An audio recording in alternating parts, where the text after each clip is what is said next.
जो बेटी को एक बार भी लेने ना आए, जो बहू को नौकर समझे, जो बहू को बोले बेटे छोटे बच्चों उठा, मलिका के नाम पे ले लो अभी से प्रॉपर्टी, हमें कोई प्रॉब्लम नहीं है, हम तो बिल्कुल ठीक है, और ले तो मर गए। पुनीत की मां और उनका परिवार बेटे की मौत के लिए पुनीत की पत्नी मणिका को जिम्मेदार ठहरा रहा है। तो इसी बीच पुनीत और मणिका के बीच की एक कॉल रिकॉर्डिंग ने उनके रिश्ते की पोल खोल कर रख दी है। नींद नहीं आ रही, 3 बजे मेरे को कॉल कर रहे हो। Grow up. You have been recording my father, you've been disgracing me like anywhere, you've been disgracing my family and what we have done for you, have been forgetting each and everything. This is you. चलो ठीक है, कोई बात नहीं। अब क्या चाहिए ये बता दो सिर्फ, बाकी जो मर्जी करना है वो करो, कोई दिक्कत नहीं है। पहले तो नहीं, अभी पहले तो धमकी दो, सुसाइड कर लूंगा और घर छोड़ के चला जाऊंगा, बिजनेस ले लूंगा पूरा, ये कर लूंगा, वो कर लूंगा, शक्ल नहीं दिखाऊंगा, ये सब करो। वायरल कॉल रिकॉर्डिंग पुनीत के सुसाइड के चंद घंटे पहले की है और 30 और 31 दिसंबर की रात के 3 बजे की बताई जा रही है। 20 मिनट के ऑडियो क्लिप में दोनों के बीच प्रॉपर्टी और बिजनेस को लेकर झगड़ा साफ समझ में आ रहा है। पुनीत तेरे बड़े लूज हैक्स हैं, तू चुप रह ले, ठीक है? तू अभी इधर उधर ना, तो इधर उधर गैस लाइट करना चाहता है मेरे को, मेरे बाप ने ये करा, मेरी बहन, तूने क्या करा, तेरे बाप ने क्या किया, तेरी माँ ने क्या किया, तेरी बहन ने क्या किया, तू उनका बता। तू इधर उधर करा कर, कम से कम तेरे बाप की तरह मेरे घर तो खराब नहीं कराया ना, तेरा घर तो खराब नहीं कराया।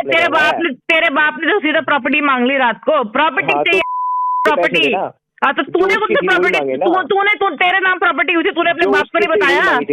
तेरे बाप ने कम से कम 100 बार ऑनलाइन आके 100 बार कैमरे के सामने फोन पे आके बोले ना कि पैसे तेरे देने हैं। कम से कम तेरे को तो पागल ही बनाया ना। कम से कम ये तो नहीं बोला ना कि जब उसको घर जाके बताया गया कि तेरी बेटी वहाँ पे इतनी गोलियां खा के बैठी हुई है, जो वहाँ पे तेरी माँ और तेरी बाप बोल रही है वहाँ पे बैठ के, कोई बात नहीं उसको मर रहने दे, हम लोग जाना है वहाँ पे पूरे परिवार के साथ इंडिया गेट। पूछता हूँ उनसे, उन लोगों ने ये सब बातें करी नहीं करी। चल ठीक है यार, तू कहाँ था? हाँ तो बोल ना, अब ठीक है की बात नहीं है ना, अब तो बात करो ना सामने आके। तू 2 पॉइंट जीत गया, चल बोल। अब तू कहाँ था मेरे लिए? तू कहाँ था मेरे लिए? मेरे पास ऐसे 100 पॉइंट है।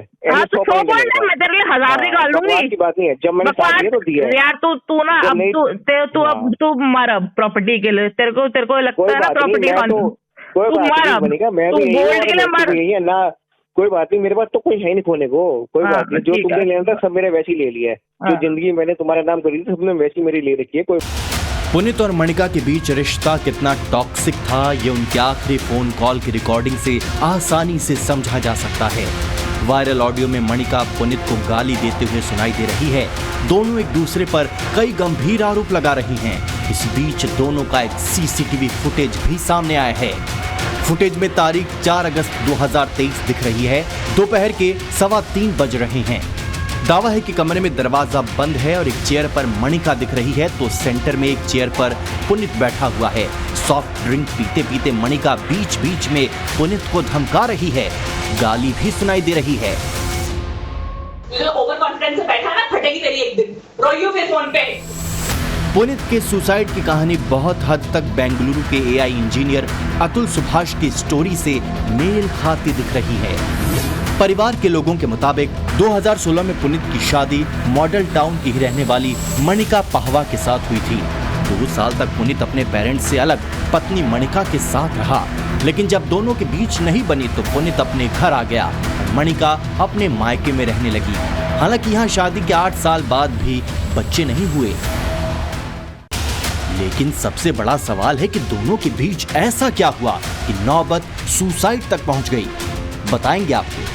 पहले कल्याण विहार के हाउस नंबर 237 का रुख करते हैं, जहां साल के आखिरी दिन पुनीत की डेड बॉडी पंखे से लटकती मिली। दिल्ली के मॉडल टाउन इलाके में पुनीत खुराना नाम के एक युवक ने आत्महत्या की। इस वक्त हम पुनीत के घर में मौजूद हैं। यह वही कमरा है जिसको कल बीती शाम घर वालों ने इस दरवाजे को तोड़कर पुनीत को इस पंखे से उतारा और जब उसको डॉक्टर के पास ले गए तो डॉक्टर ने ब्रॉड डेड घोषित किया। पुनीत के परिवार का आरोप है कि जो पुनीत की पत्नी है मणिका, वो पुनीत को लगातार परेशान कर रही थी। दोनों की 8 साल पहले शादी हुई थी, 2 साल से दोनों अलग रह रहे थे। कोर्ट में डिवोर्स केस हो चुका था, एक म्यूचुअल कंसेंट भी हो चुकी थी लेकिन परिवार का जो आरोप है वो बेहद गंभीर है कि पुनीत की जो धर्मपत्नी और उसके घर वाले हैं वो लगातार पुनीत को पैसों को लेकर उस पर प्रेशर डाल रहे थे, उनके परिवार को टॉर्चर कर रहे थे।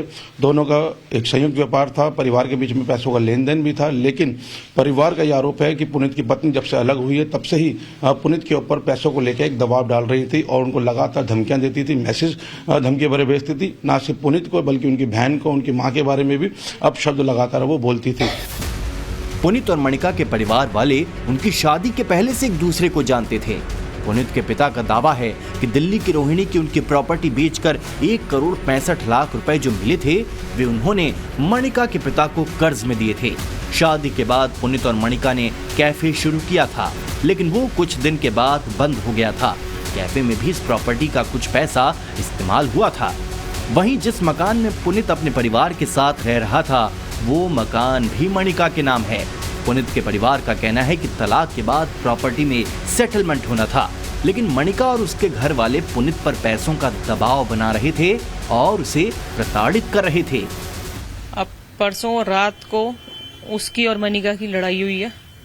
लड़ाई क्या हुई है जिसमें अगर आपको कन्वर्सेशन सुनाई देगी तो इसने तो बहुत आराम से बात करी है कि आपने ऐसे क्यों किया, ये और वो, और उसने खूब तू तड़ाक करके मेरे भाई को बहुत गालियां दी हैं और साथ में उसको ये बोला है कि पड़ गई तेरी, सिर्फ बोलता रहता है, बकवास करता रहता है कि मैं ये कर लूंगा, मैं वो कर लूंगा, हिम्मत है ना मर के दिखा। जबरदस्त प्रोवोक किया, इतना जबरदस्त। मेरा भाई इतना कमजोर नहीं था। प्रॉपर्टी दी हुई थी, पैसा लिया हुआ था और जब भी पैसे के लिए हम बोलते थे ये लोग धमकियां देते थे कि तुम्हारे मम्मी पापा अकेले रहते हैं, बुजुर्ग हैं, उनको उठवा देंगे, पिटवा देंगे। ये बंदा जो लड़की का फादर है ये यहाँ का पुराना डॉन टाइप, बदमाश टाइप है, प्रॉपर्टी डीलर है। और वो उसको हमेशा ये होता है मेरी अप्रोच है, मेरी ये है, मेरी वो है, जिसका वो मिसयूज करते हैं, जिसका वो हमेशा मिसयूज करता था, हर समय धमकियां देता था। सेकंड मोशन थोड़े दिनों में होना था और वो लड़की मुकर गई है कि मैं सेकंड मोशन तब तक साइन नहीं करूंगी जब तक मेरी शर्तें नहीं मानी जाएंगी। उसने 5 शर्तें लिख के भेजी हैं, व्हाट्सएप करी है हमें सबूत के तौर पे, जो लिखी हुई हैं कि ये हर महीने मुझे 70,000 रुपये देगा, जबकि ये फर्स्ट मोशन में उसने कहीं पे भी नहीं लिखा है। जो चीज़ें पहले डिसाइड हो चुकी हैं वो अपनी बातों से मुकर रहे थे, ठीक है ना। और दूसरा, ये माफ़ीनामा दे रिटर्न डॉक्यूमेंट में कि इसने मेरे बाप के साथ गलत बोला या कुछ भी, जबकि वो ऐसा नहीं था बिल्कुल भी। हमने इसको यही समझाया कि तू धीरज से काम ले, कोई ऐसी बात नहीं है, जस्टिस है, मतलब पुलिस है, यहाँ सब कुछ वो कानून है, सब तेरा साथ देगी। जब तू गलत नहीं है तो तू क्यों डर रहा है इतना। बट वो अपने माँ बाप को लेके बहुत चिंतित था।